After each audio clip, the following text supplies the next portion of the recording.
हरियाली से भरपूर सुंदर सुंदर तालाब, जगमगाते हुए यहाँ के खेत हैं।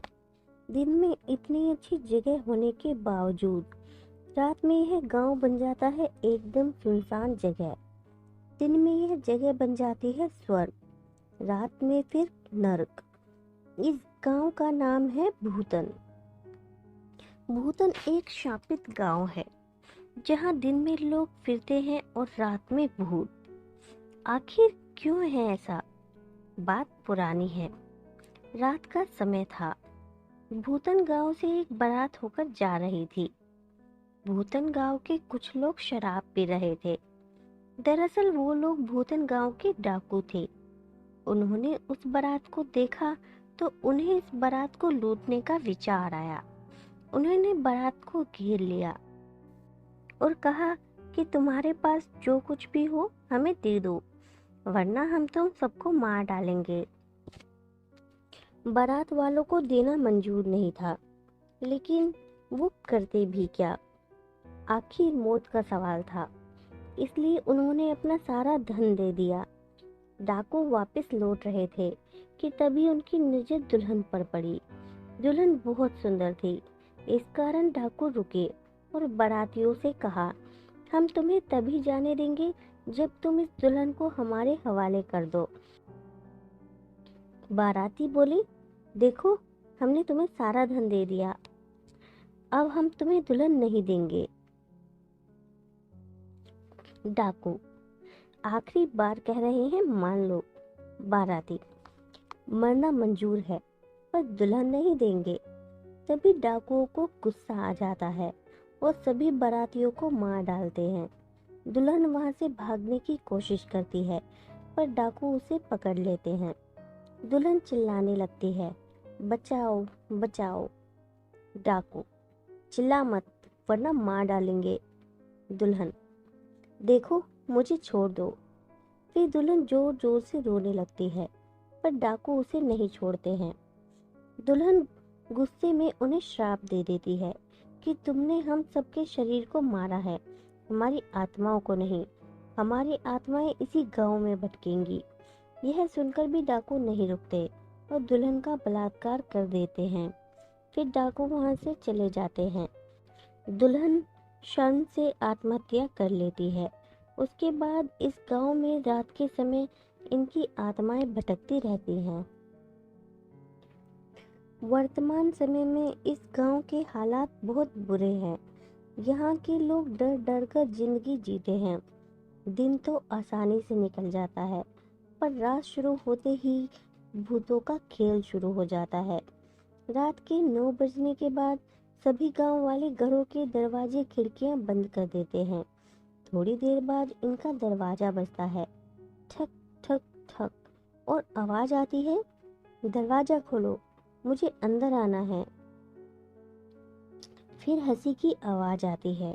ऐसा सुबह 5 बजे तक चलता रहता है। उस समय अगर कोई दरवाजा खोलता है तो वो अंधा हो जाता है। 5 बजने के बाद शब्द शांत हो जाता है। आज अमावस्या की रात है। इसी रात उन बारात वालों को मारा गया था।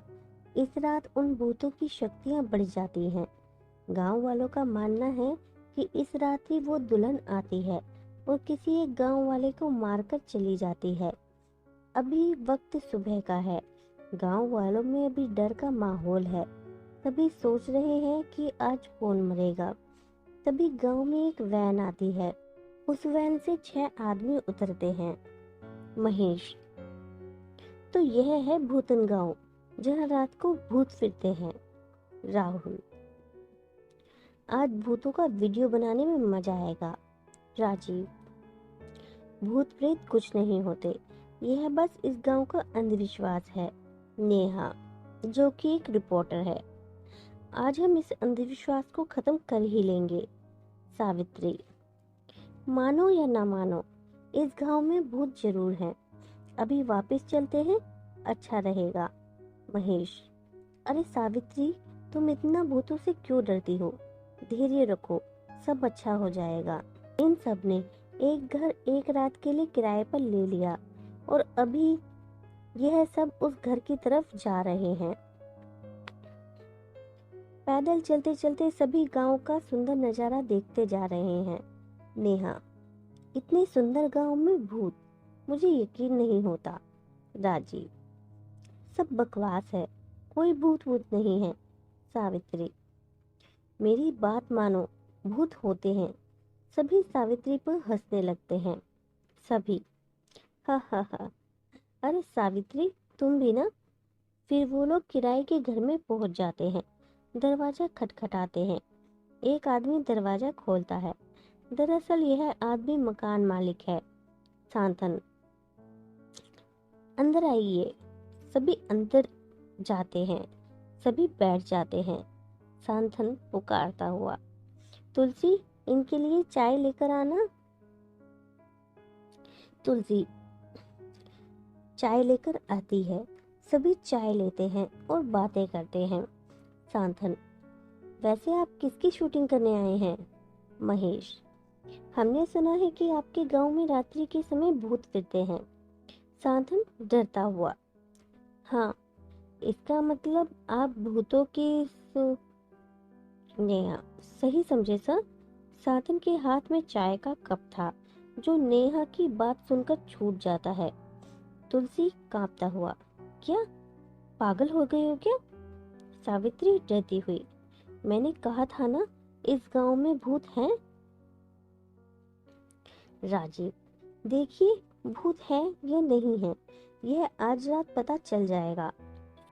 साथन, तो पता कर लेना, लेकिन अभी मेरे घर से निकलो। साथन ऊपर जाता है और दरवाजे की तरफ हाथ करता है। सभी मुंह लटकाते हुए बाहर निकलते हैं। पीछे से साथन कहता है, भगवान आज इनकी मदद करना। रात होने वाली है। महेश की टीम बस इंतजार कर रही है। अभी वो एक पेड़ के नीचे बैठे हैं। सावित्री डर की वजह से कांप रही है। सभी उसको समझा रहे हैं कि भूत वूत कुछ नहीं होता, लेकिन उन्हें नहीं पता कि इस गांव में वाकई में भूत है। काश ये वापस चले जाते। रात के 7 बज चुके हैं। सभी गांव वाले घर के अंदर जा चुके हैं। अब गांव में कोई अपने घरों से बाहर नहीं है, सिवाय उन 5 के। वो लोग एक पेड़ के नीचे कैमरे तैयार करके पूरी तैयारी में बैठे हुए थे। घना अंधेरा हो चुका था।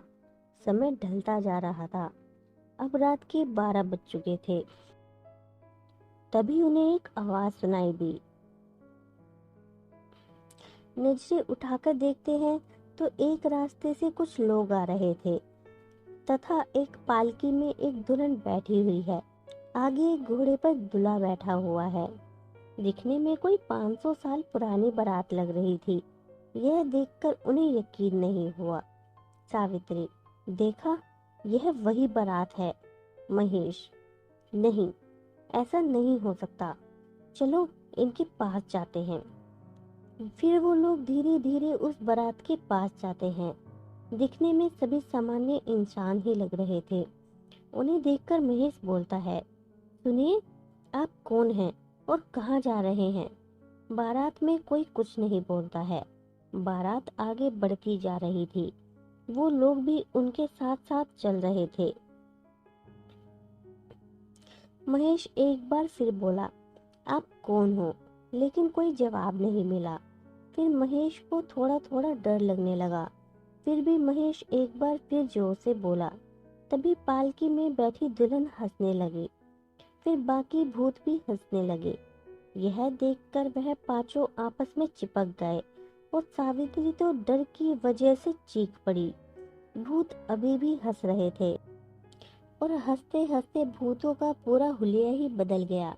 पहले तो साधारण इंसान की तरह लग रहे थे, लेकिन अब उनके पैर उल्टे हो गए, चेहरे पर खरोच के निशान बन गए, उनकी चाल टेढ़ी हो गई।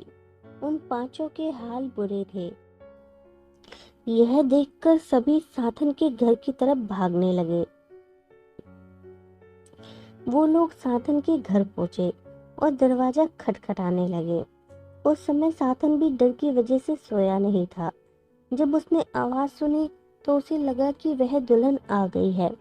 साथन ने कस के कंबल ओढ़ ली। जब इतना खटखटाने के बाद भी साथन ने दरवाजा नहीं खोला तब महेश और उसके साथी वहीं बैठ गए। सभी डर की वजह से भगवान का नाम जप रहे थे। कोई राम राम कर रहा था, कोई जय हनुमान ज्ञान गुण सागर। तभी एक पीछे से आवाज आती है, ठक ठक ठक। महेश और उसके साथी पीछे देखते हैं। वहां पर दुल्हन किसी के घर का दरवाजा खटखटा रही थी। थोड़ी देर बाद उस घर का दरवाजा खुला। दरवाजा खुलने के बाद वो दुल्हन उस घर के अंदर चली जाती है। उसके अंदर जाने के बाद उन लोगों को एक एक आदमी की चीखें सुनाई देती हैं। उस चीख के साथ वो भी रोने लगते हैं। थोड़े समय के बाद चीखें बंद हो जाती है। दुल्हन उस घर से बाहर निकलती है। दुल्हन किसी आदमी की टांग को खींचती हुई जा रही थी। वो आदमी पूरी तरह से खून से भीगा हुआ था। उसका एक हाथ नहीं था। लग रहा था कि अभी अभी उसका हाथ किसी ने तोड़ा है। उस आदमी को दुल्हन ने ही मारा था। तभी उस घर से एक रोती हुई औरत निकलती है।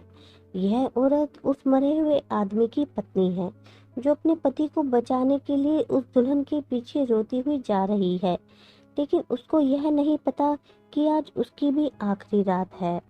दुल्हन उस आदमी को एक पेड़ के पास ले गई। उसकी पत्नी भी उसके पीछे आई। पत्नी ने अपने पति को पकड़ लिया। दुल्हन को क्रोध आया। उसने पत्नी को पकड़ा और पत्नी संयोग से उस टीम के पास गिरी। ऐसे में दुल्हन की नजर उन पर पड़ गई। राजीव तो डर के कारण ही मर गया। ऐसा देखकर तो बाकियों के डर का ठिकाना ही नहीं रहा। दुल्हन ने उस आदमी को पेड़ से लटका दिया। जब सुबह हुई तो देखा उस पेड़ पर वह आदमी, उसकी पत्नी और महेश और उसके साथियों की लाश भी पेड़ से टंगी हुई थी। गांव वाले सोच में पड़ गए कि अब क्या होगा इस गांव का। दोस्तों, यह कहानी आपको कैसी लगी हमें कमेंट करके ज़रूर बताएं। अगर कहानी पसंद आई हो तो वीडियो को लाइक और चैनल को सब्सक्राइब करना ना भूलें। धन्यवाद।